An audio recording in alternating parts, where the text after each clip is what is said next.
जब मन भगवान में लग जाता है, भक्ति का रस आ जाता है, ज्ञान का रस आ जाता है, तो शरीर की बातों की परवाह किसको रहती है। ये तो मन जब हमारा अन्नमय कोश में पड़ा था तो हमें सारा समय ये फिक्र होती थी, ये है, ये नहीं है, ये कम है, ये ज़्यादा है, भगवान से भी मांग लें, भगवान को भी सलाह दे दें, ये सारा शोर चलता रहता था। पर अभी जब मन को आ गया भक्ति का रस, तो इन चीज़ों की परवाह रहती नहीं है। जो है वही बहुत है, जो है उसमें हम खुश हैं, राज़ी हैं, क्योंकि हमारा मन तो सुख भक्ति से ले रहा है।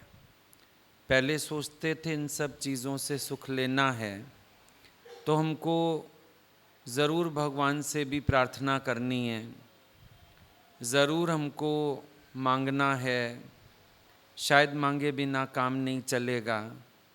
लेकिन अभी तो समझ में आ गया कि शरीर की प्रारब्ध बनी हुई है, रस बाहर है नहीं, सब सुख भीतर में है। असल में सुख अपने से जुड़ने में है। गुरु भी बाहर से कोई सुख नहीं देता है, पर वो तुम्हें स्वयं से जोड़ देता है। मेरे सतगुरु प्यारे ने मोहे आत्म के संग जोड़ दिया। जब गुरु तुम्हें जोड़ देता है अंदर वाले से, इनर सेल्फ से, तो तुम्हारे ये सब माया के संकल्प विकल्प अपने आप ही शांत हो जाते हैं। ना मांगने की आवश्यकता, ना प्रार्थनाएं करने की आवश्यकता, ना मन में किसी प्रकार का कोई शोर रह जाता है। सब शोर खत्म हो जाते हैं जब मन ईश्वर से जुड़ जाता है, अपने से जुड़ जाता है। सत्संग और कुछ नहीं है। सत्संग तुम्हें स्वयं से जुड़ने की युक्ति देता है। सत्संग तुम्हें अपने आप से मिलने का एक प्लेटफॉर्म देता है। सत्संग माना कोई कथा नहीं, सत्संग माना कोई बाहरी चर्चा नहीं, सत्संग माना जो आपको अपने से जुड़ने की युक्ति देता है। ये जो रोज़ सत्संग चलता है, ये जो रोज़ गुरु मोटिवेशन देता है, वो किस लिए? कि तुम स्वयं से जुड़ जाओ, अपने आप से जुड़ जाओ। यही मोटिवेशन है और इसी का नाम सत्संग है। जब कोई अपने से नहीं जुड़ता है तो वो बहिर्मुख होकर के व्यर्थ के दुख उठाता है।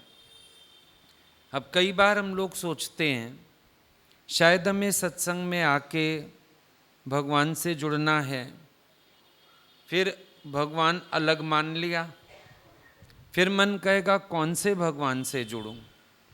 भगवान की भी वैरायटी हमने मान रखी है, भगवान तो एक है। समय समय पर उसी एक परमात्मा ने अनेक रूप धारण किए हमारे उद्धार के लिए, लेकिन हम उसमें भी उलझ जाते हैं। किस भगवान को मानूं मैं? अलग अलग थोड़ी है, बहुत सारे थोड़ी हैं। गीता जाके पढ़ो, भगवान तो आप सबको भी अपना ही रूप बता रहे हैं। सर्वमम रूप है। जहाँ तक जाति दृष्टि है, जहाँ तक फैली सृष्टि है, सर्वमम रूप है। ये सब मेरा ही स्वरूप है, अलग नहीं है। तो जब सब एक है, फिर हम क्यों उलझ खड़े होते हैं? फिर हम क्यों सोचने लगते हैं? तो इसका मतलब है हम आकार को तो जानते हैं, लेकिन निराकार को नहीं जान रहे हैं। परमात्मा है निराकार और समय समय पर साकार रूप वो धारण करता है। अब वो निराकार कहाँ नहीं है, व्यापक स्वरूप है। जब सर्वत्र है ही परमात्मा, तो तुम कहाँ जाके जुड़ो? अंदर अपने से जुड़ो। पहला परमात्मा तेरे घट में ही तो है। अपने अंदर वाले से कनेक्ट हो जाओ।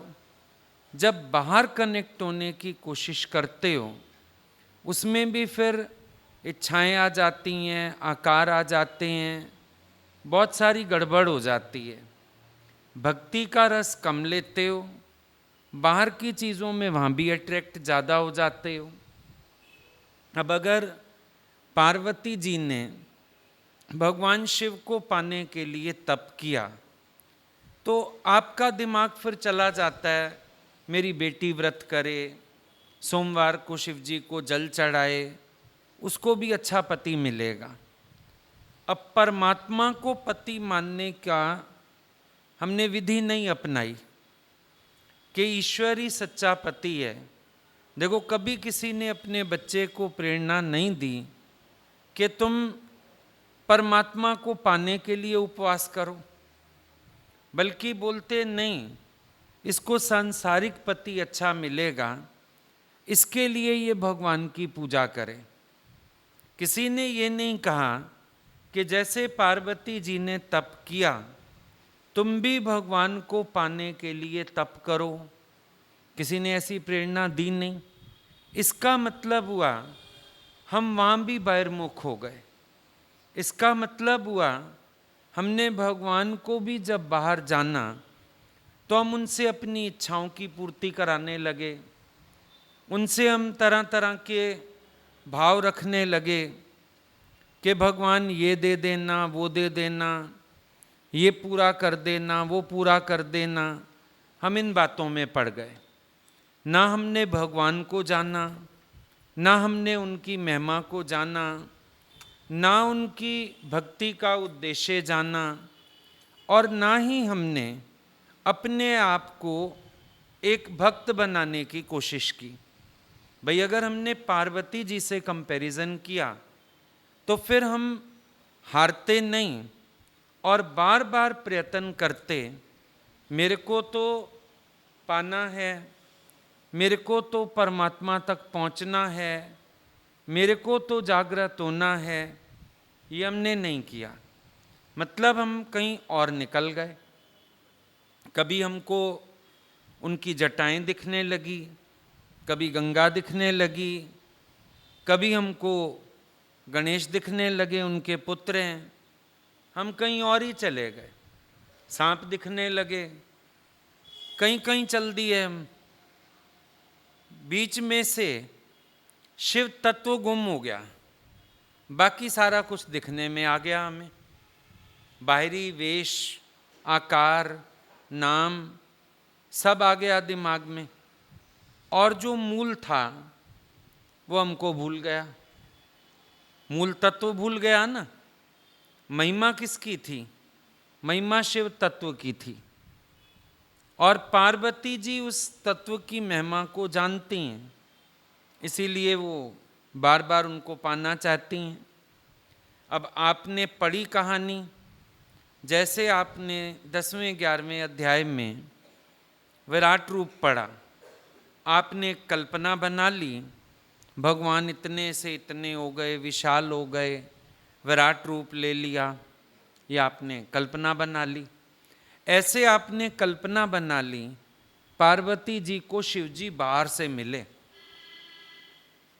कल्पना बना ली एक शिव जी हैं और उनके स्वरूप का वर्णन यूं कर दिया गया, उनकी महिमा का वर्णन किया गया। विष को भी गले लगाने वाले, मस्तक से उनके ज्ञान गंगा बहती है। उपमाएं दी गई जितनी, आपने एक आकार बना के और उसमें सारा कुछ फिट कर दिया। फिर आपने बोला पार्वती जी इस शिव की आराधना में लग गई। पार्वती को शिव बाहर मिले, भीतर मिले। उसने बाहर कोई आकार रखा हुआ था, कुछ समय फोटो का ज़माना था, वो उसका ध्यान करती। किसका ध्यान करती हैं? पार्वती जब शिव का ध्यान करती हैं, कौन से शिव का ध्यान करती हैं? आंख बंद करके अंदर ध्यान लगाती है। यानी किससे जुड़ती है? स्वयं से जुड़ती है। कोई भी भक्त ध्यान में बैठता है, समाधि में बैठता है, किससे जुड़ता है? आंख बंद करके अपने में जुड़ता है ना, अपने साथ जुड़ता है। शुरू शुरू में इस ध्यान में, समाधि में अगर आप बैठो, अंधेरा आता है, फिर अलग अलग संसार आता है। एक समय आता है जब आपको दिमाग में पड़े हुए देवी देवता इष्ट होते हैं, वो सब आने लगते हैं। लेकिन परम अवस्था क्या है? परम अवस्था ये है कि आपको आत्म दर्शन ही होता है। सब आकार लय हो जाते हैं, आनंद अनुभव होता है। समाधि की भी अवस्था यही होती है। जो लोग ध्यान समाधि करते हैं, तुम उनसे पूछ के देखना, जब तक आकार आते रहते हैं आंख में, आनंद नहीं होता है। जब आकार सब मिट जाते हैं और अंधकार प्रकाश में तब्दील हो जाता है। आंख बंद करके पहले अंधेरा दिखता था, अब प्रकाश है। अब किसी प्रकार का अंधकार माना नेगेटिविटी नहीं है, कोई आकार नहीं है, तो उसको बोलते हैं इसकी समाधि सिद्ध हो गई है। तो अब ध्यान दे के देखो अगर बात को, तो समझ में आता है कि ज्ञान, सत्संग ये अपने आप से जुड़ने की प्रक्रिया है। भगवान अर्जुन को अपने से नहीं जोड़ रहे कि अर्जुन तू मेरे से जुड़ जा, अर्जुन तू मेरा ध्यान कर ले। भगवान उसको किससे जोड़ रहे हैं? उसके स्वरूप से जोड़ रहे हैं। तू, मैं और ये सब आत्मा ही है। भगवान ने उसको प्रेरणा देनी शुरू की कि तू, मैं और ये सब आत्मा ही हैं। सब गोविंद है, सब गोविंद है, गोविंद ते भिन्ना काई। नानक जी ने लिखा। अब आपके दिमाग में गोविंद, कृष्ण जी को कहते हैं गोविंद, तो अब उन्होंने कहा सब गोविंद है, सब गोविंद है। अच्छा, सारे कृष्ण हैं। उनका आकार से कोई प्रयोजन था? नानक देव जी का आकार से कोई प्रयोजन था? नहीं था। वो तो नाम रूप की बात ही नहीं करते हैं, वो खुद अनामी अरूप के निश्चय में रहते हैं। तो ये सारी गड़बड़ क्या हो जाती है? हमारे जो मिसकंसेप्ट्स हैं, हमारी जो सोच है, हम उसी में चले जाते हैं। अब ओम का चित्र, प्रकाश का चित्र, दिया जला के कोई कहाँ ध्यान करता है, कोई कहाँ ध्यान करता है। लेकिन जब तक ध्यान बाहर किसी चीज़ में है, ध्यान सिद्ध होता ही नहीं है। मन के अंदर खेचल रहती है। जब एक कंसंट्रेशन बन जाती है, चलो शुरू में एक आधार दिया जाता है, एक एकाग्रता बन गई। एकाग्र चित्ता के बाद भीतर कोई आकार नहीं आता है, कोई नाम रूप नहीं आता है, किसी भी प्रकार का कोई शोर पैदा नहीं होता है, सब अंदर से गुम हो जाता है। तो सत्संग का अर्थ क्या है? आपको स्वयं से जोड़ना। और रस भी तभी आता है जब भक्त भगवान एक हुए, तभी तो रस आए। अब मीरा के भगवान जब तक बाहर हैं, रस नहीं है, रोना है। जिस दिन गुरु की कृपा से जागृति हो गई, उस दिन के बाद रोना नहीं है, उस दिन के बाद आनंद है। दोनों बातों का, दोनों समय का एक फर्क देखना, दोनों में डिफरेंस है। जब उसके भगवान बाहर हैं, वो मिलते नहीं हैं, तो भजन गा गा के रोती है, रोज पुकारती है, कब आओगे, कब मिलोगे, स्वाद नहीं आ रहा अंदर से। पर जब भी गुरु की कृपा से अनुभव हुआ, एक भक्त एक भगवान, देखो जो वाणी एक अवतार की है, सिद्ध वही है सबके जीवन में। लिखा नानक जी ने, एक भक्त एक भगवान। लेकिन सिद्ध तो मीरा के जीवन में भी हुआ गुरु के मिलने से। वही भक्त है, वही भगवान है, आप ही आशिक है, आप ही माशूक है। जब ये अनुभव खुलने लगा भीतर से तो क्या हुआ? भजन में रस आने लगा, अब मज़ा आने लगा। अभी हम गुरु को दूर जाने, अलग जाने, ये जाने कि अब वो शरीर नहीं है तो हम रोने लगे। पर जब आंख बंद करो, भीतर ही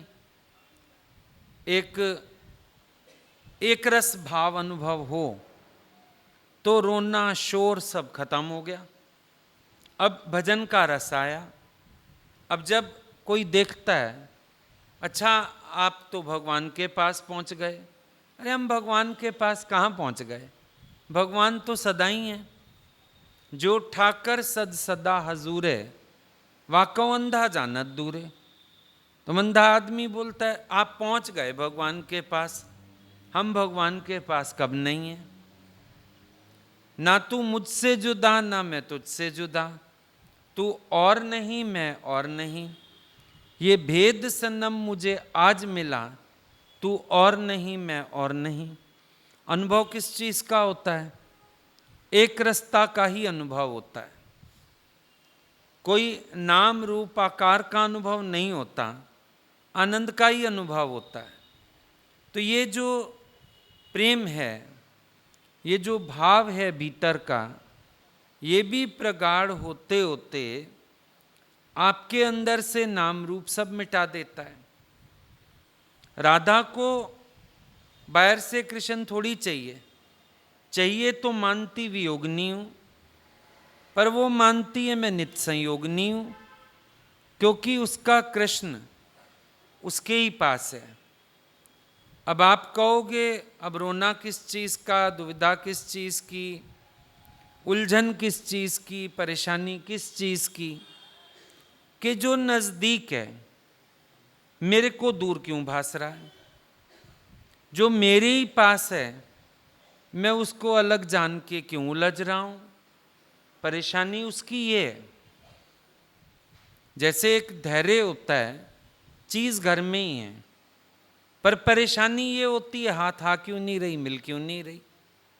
कभी कभी चीज़ पता होता है घर में ही है, भाई चेन कहाँ है घर में ही, बाहर तो हम गए ही नहीं, घर में ही है।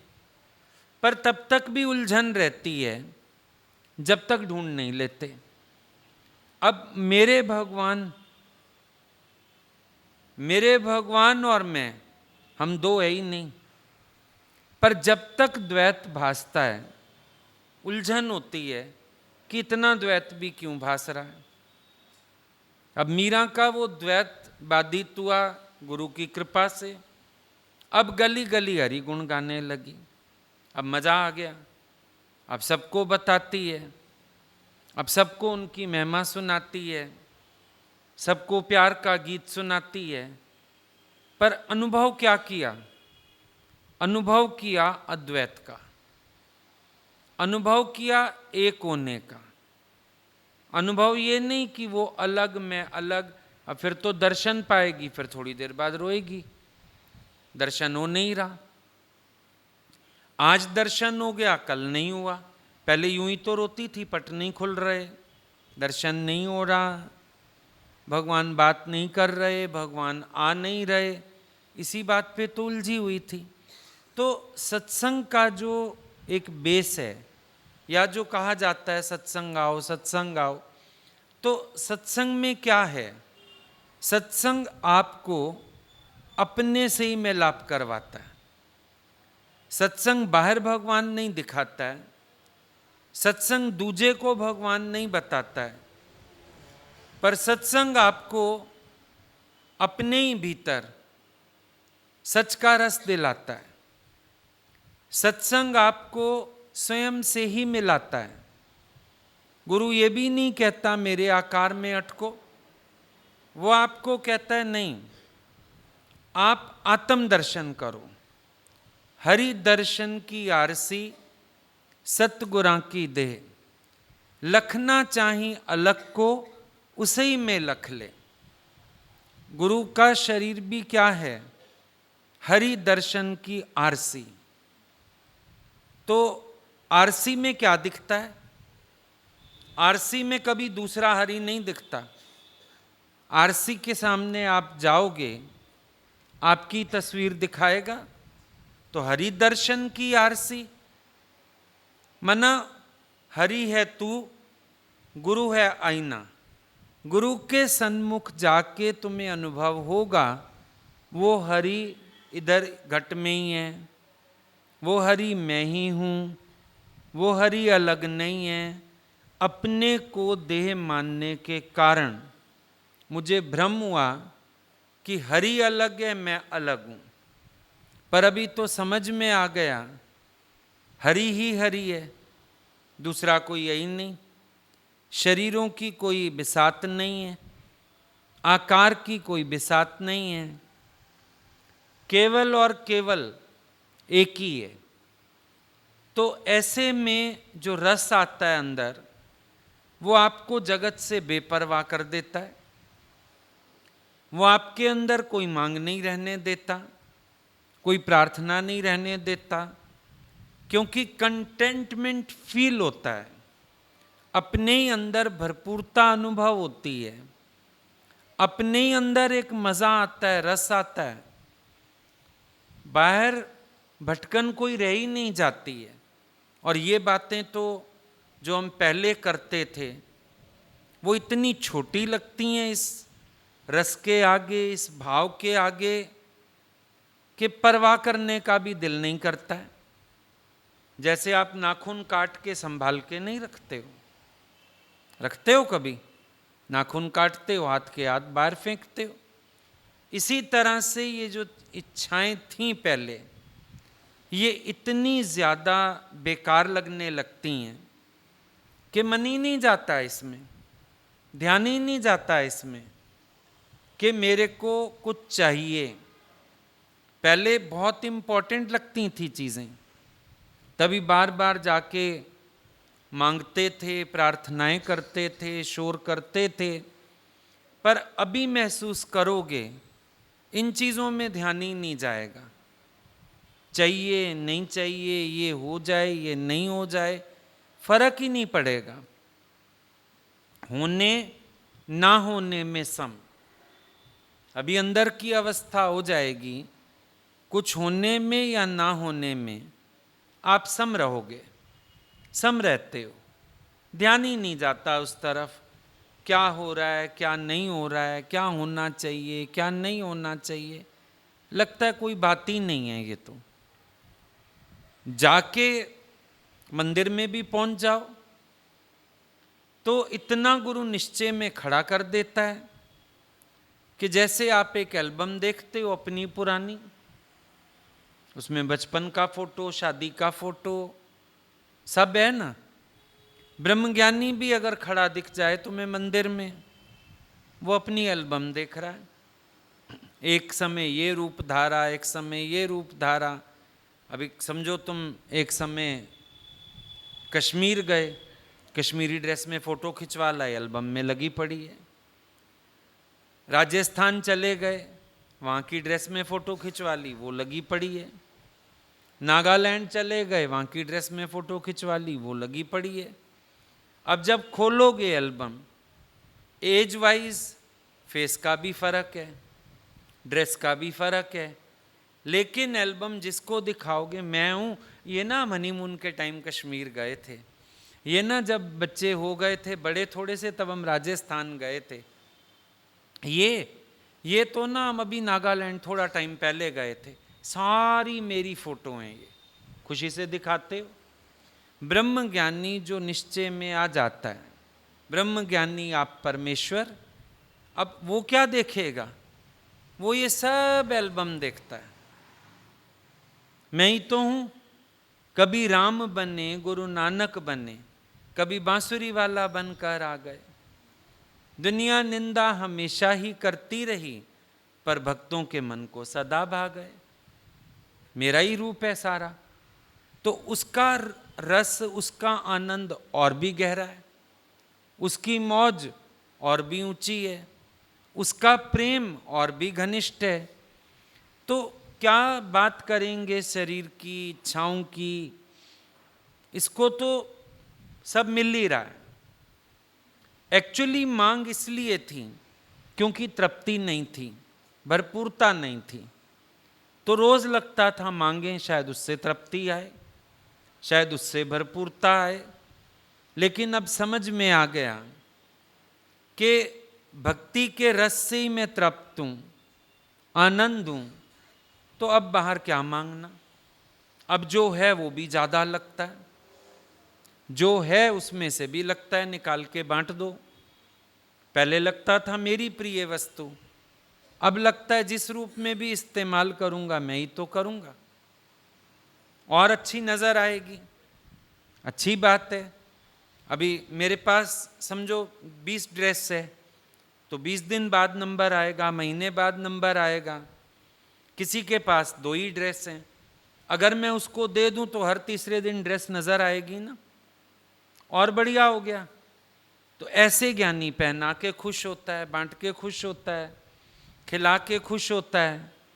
पहले लगता था अच्छी चीज़ है मेरे लिए रहे, अब लगता है अच्छी चीज़ है कोई यूज़ करेगा, हम सामने देखेंगे, मज़ा आएगा देख के, वो खुश होएगा हम भी खुश होएंगे।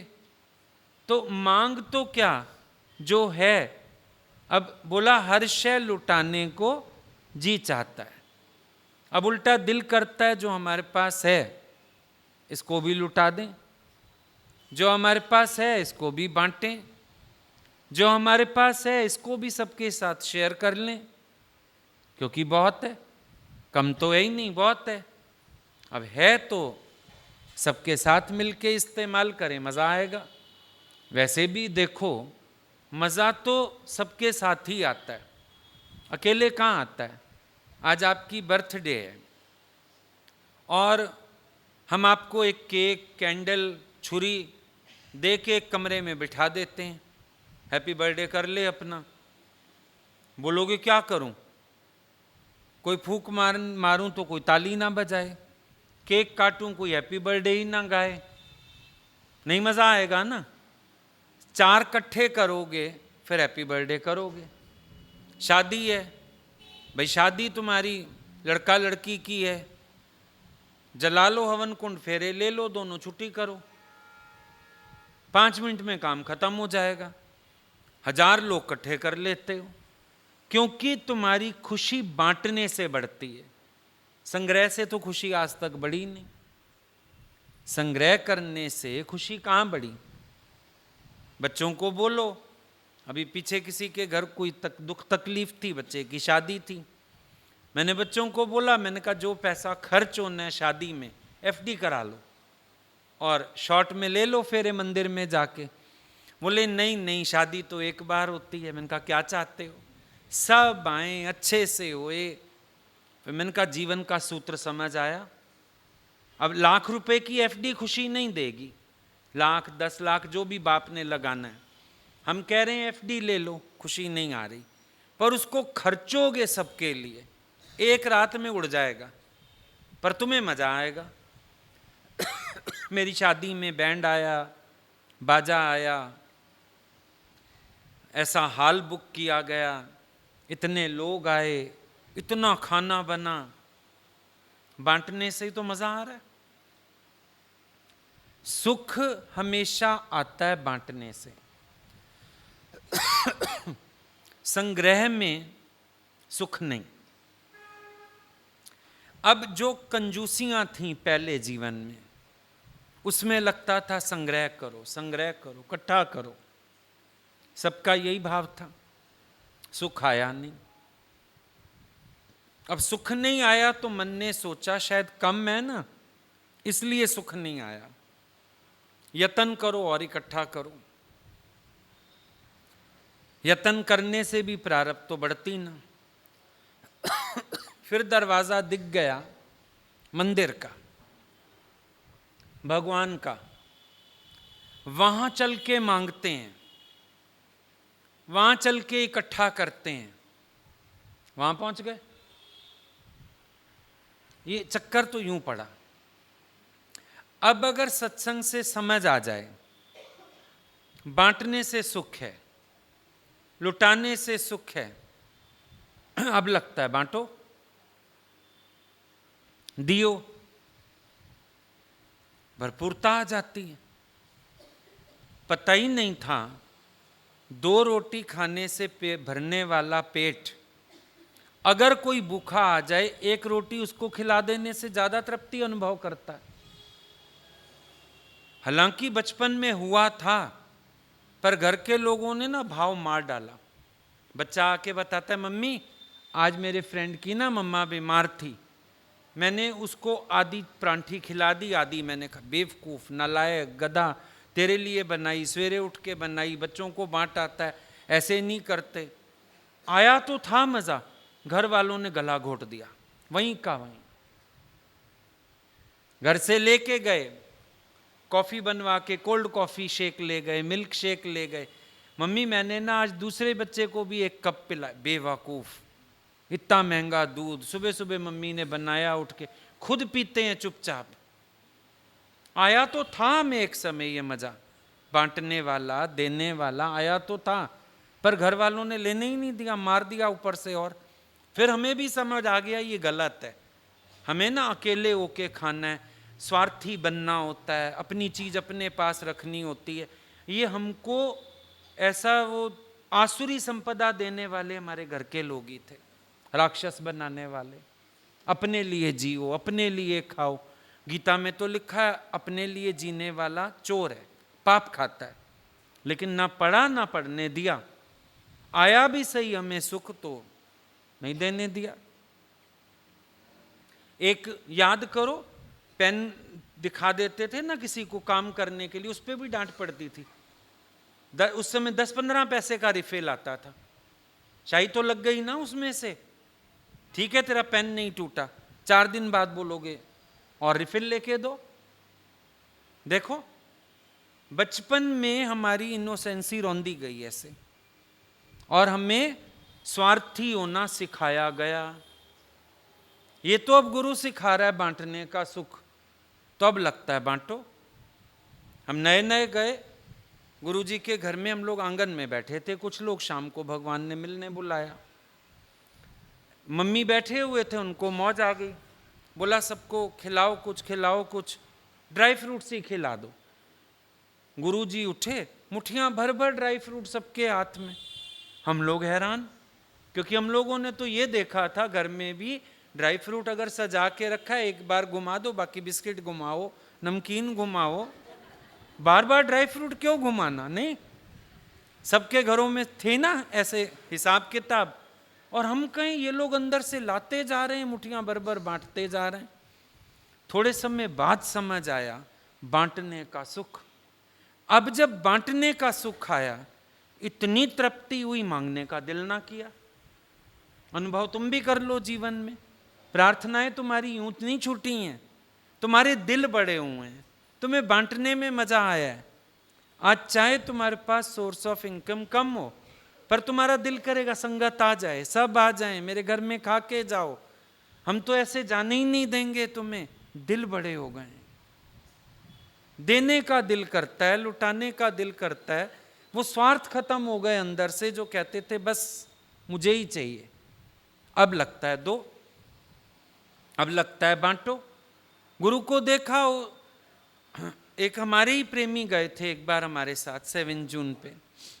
भगवान ने नई साड़ी पहनी, अभी उनका ब्लाउज भी नहीं बना था, प्लेन ब्लाउज के साथ साड़ी पहन ली। 7 जून था, क्योंकि सबको होता था हर त्योहार पे भगवान एक नई ड्रेस पहने, सबको ही शौक होता था, प्यार होता था, तो पहन के आए। उन्होंने खाली कहा भगवान साड़ी बहुत अच्छी है, कलर बहुत अच्छा है, तुम्हें पसंद है, पहनोगी? और 15 मिनट बाद साड़ी का लिफाफा उनके पास था। अब सोचने वाली बात है, इंसान सोचता है नई है, मेरी है, अभी तो मैंने अच्छे से पहने भी नहीं है, अभी तो मैंने खोली भी नहीं पूरी, आज ही तो सत्संग पहन के गए थे, लेकिन वो भी दे दी। इतना जबरदस्त हिसाब। थोड़ा सा किसी का गोल्ड का काम था, हमारे ही एक प्रेमी गए थे, उन्होंने बोला भगवान हमें भी रिंग दिला दीजिए, बोला ले लो। अब वो ढूंढती जाए, देखती जाए, पसंद ही नहीं आए। कैसी लेनी है जी भगवान? वो जो आपकी दूसरी उंगली में है ना, वो सुंदर लग रही है। उतार के बोलते हैं दे दो इसको, हम और ले लेंगे, ये इसको दे दो, इसको पसंद है। बांटने का सुख, देने का सुख ब्रह्मज्ञानी से अच्छा किसी को नहीं पता। दादाजी जो बोलते हैं, मैं ज्ञान से भी तुम सबकी सेवा करता हूं, देने का सुख, तन मन धन लुटाने का सुख, प्यार लुटाने का सुख, सेवा करने का सुख। भगवान हाथों से बना बना के खिलाते थे, सेवा का सुख। तो क्या कहोगे इसको? ये प्रार्थनाएं तब छूटती हैं जब आप उदार दिल बनते हो, लुटाना सीखते हो। दातार हुए बिना किसी के अंदर से मांग खत्म नहीं हो सकती है। दातार हुआ जाता है तो मांग खत्म होती है। और दातार होने के साथ साथ आपके अंदर आपके स्वरूप की लक्षणा ही प्रकट होती जाती है। अब लुटाना आ गया, माना मिथ्या करना आ गया। अपने जैसा दूसरे को देना आ गया, माना सर्वमम रूप की भावना बन गई। अपने आप ही आपके स्वरूप के लक्षण प्रकट होते जाते हैं। तो जितनी बातें गुरु हमको सत्संग में समझाते हैं, वो सब हमें हमसे ही जोड़ने का काम करती हैं। डायरेक्टली इनडायरेक्टली हम जुड़ते अपने आप से हैं। कोई भी सेवा सिखाई जाती है, कोई भी गुण बताया जाता है, कोई भी भाव उजागर किए जाते हैं जीवन में, उन सब के पीछे एक ही बात होती है कि हम अपने से जुड़ जाएं, हम अपने से जाके मिल जाएं। एक ही बात है। और जितना दिमाग में द्वैत रहता है, दूजा भाव रहता है, उतना आपको अपने से जुड़ने में मुश्किल होती है। राग द्वेष की भावनाएं कर लो, आप अपने से दूर होते जाते हो, क्योंकि अहंकार की कोटिंग बढ़ती जाती है, बढ़ती जाती है। अहंकार पुष्ट होता जाता है, आप अपने से दूर होते जाते हो। ये जितने भी विकार हैं, ये आपको ही नुकसान पहुंचा रहे हैं। जितने भी विकार हैं, ये आप ही को उलझन में डाल रहे हैं। जितने भी विकार हैं, ये आपको अपने से दूर ले जाए जा रहे हैं, और उतना रास्ता फिर वापिस आना पड़ेगा। इसीलिए मना किया, दोष दृष्टि मत रखो। किसी में दोष देखोगे, वो दोष तुम्हारे जीवन में आ जाएगा, अपने आप ही आ जाएगा। क्योंकि सोच पता है क्या होती है? वो मेरे से ऐसे करता है, मैं भी तो ऐसे करूं। दोष देखते ही दोष आया चित्त में, द्वेष और आया गिफ्ट में, इंटरेस्ट। दोष तो आया आया, द्वेष और आ गया, और मुश्किल हो गई। अब भाई चाहे घर में फूल लाओ या कूड़ा लाओ, किसी चीज में डाल के तो लाओगे, लिफाफा तो फ्री आएगा। दोष देखोगे, द्वेष फ्री आएगा। देखो किसी का दोष, उसने ऐसे किया, हम भी ऐसे करेंगे। उसने ऐसे बोला, आगे से मैं भी ऐसे बोलूंगा। दोष देखने से वही दोष अपने जीवन में आ जाता है। जो भी हम निंदा करते हैं, दोष देख के करते हैं। नोटिस करना, वो आपके जीवन में दोष आ जाते हैं, और मुश्किल खड़ी कर ली अपने लिए। उसने मेरे को ऐसा बोला, मैं कोई कम हूं, अब बोल के दिखाए, अब मैं भी बोलूंगा। हो गई तैयारी, द्वेष की आग और जल उठी। इंसान इतना मूड है, वो बताया ना अभी भगवान ने, कि तुमने अपने साथ वो किया है जो कोई दुश्मन भी ना करे अपने साथ।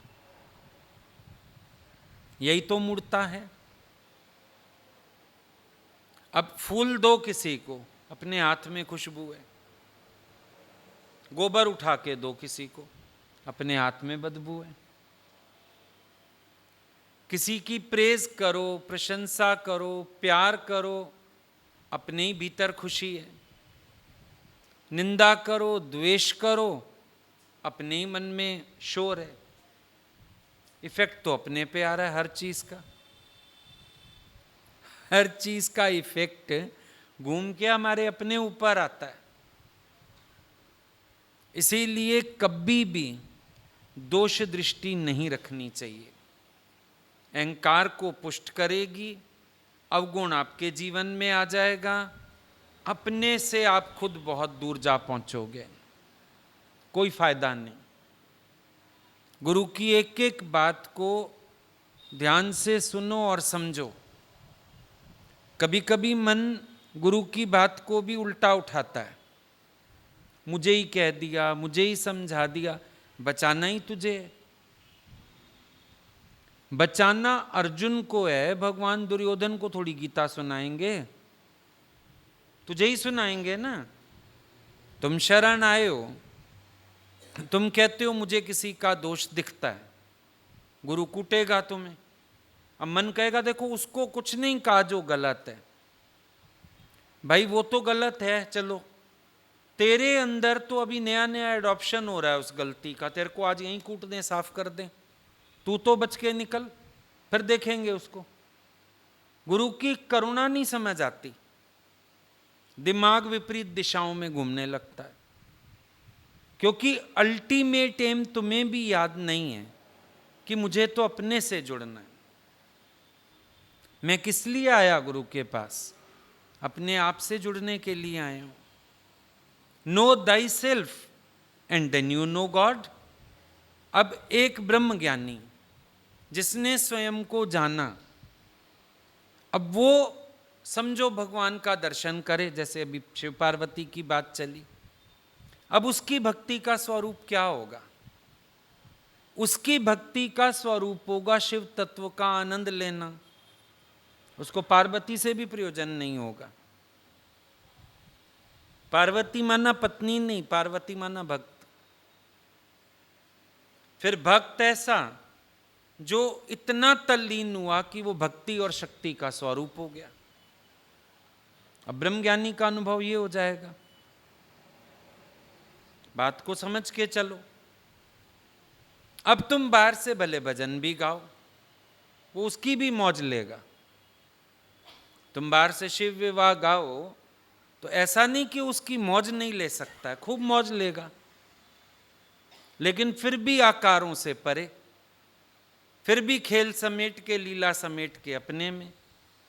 जैसे आजकल जागरण वगैरह में होता है ना, झांकी बना देते हैं सुदामा कृष्ण की, कभी काली माता की। अब जब उनका पाठ पूरा हुआ, पीछे वाले देखो जाके टेंट में, वो सारा मुकुट वुकुट मेकअप वेकअप सब पहुँच के, फिर वही कलाकार जो होता है फिर कीर्तन में आया बैठा है आगे। अरे ये तो अभी काली माता थी, अरे तो इतनी गोरी लड़की है। अरे ये तो अभी सुदामा बना हुआ था, फटा पजामा पहन के घूम रहा था, अभी देखो सिल्क का कुर्ता पजामा और स्टॉल पहन के आया बैठा है। फिर लीला समेट के, खेल संकोचे, आप ही आप पे खेल बनाया, आप पे खेलनहार, खेल संकोचे तो आप ही आप। फिर अपने आनंद में आ गया, अपनी मौज में आ गया। अब कई बार कोई भजन वजन सुनाता था, भगवान बड़ा झूम झूम के सुन लेते थे, खुश होते थे। कई भजन ऐसे हैं ना जिसमें लीला आती है कोई, जैसे शिव विवाह का आता है, पार्वती दे बुए अग्गे शिवा ने नाद बजाया। कभी हम लोग उसका गाते थे धन्य भगत का, बाजरे दा ढोडा धन्य हत्थां ते पका लिया। अब भगवान बड़ी मौज से सुनते थे। लोग बोलते थे द्वैत का भजन, वो बोलते थे द्वैत अद्वैत के रगड़े में तुम पढ़ो, मैंने तो भजन का भी आनंद लिया हूं तो मैं अपने में, अब तुम पढ़ो रगड़ों में, हम ना पढ़ते किसी रगड़े झगड़े में। अब कभी तुम्हारा मन खुश होता है तो बाहर बारात निकल रही हो, तुम अपनी रसोई में नाच रहे होते हो, होता नहीं है? तुम किसी बात पे खुश हो, बाहर बारात जा रही है, बाहर बैंड बज रहा है, पड़ोसी के घर डीजे बज रहा है, कंधे तेरे उचक रहे हैं। खड़े रसोई में हो, काम रसोई में कर रहे हो, गर्दन मटक रही है, पैर हिल रहे हैं, मजा भी लिया। और ना सगन डालना पड़ा, ना तैयार होना पड़ा, ना शादी में जाना पड़ा, कुछ भी नहीं।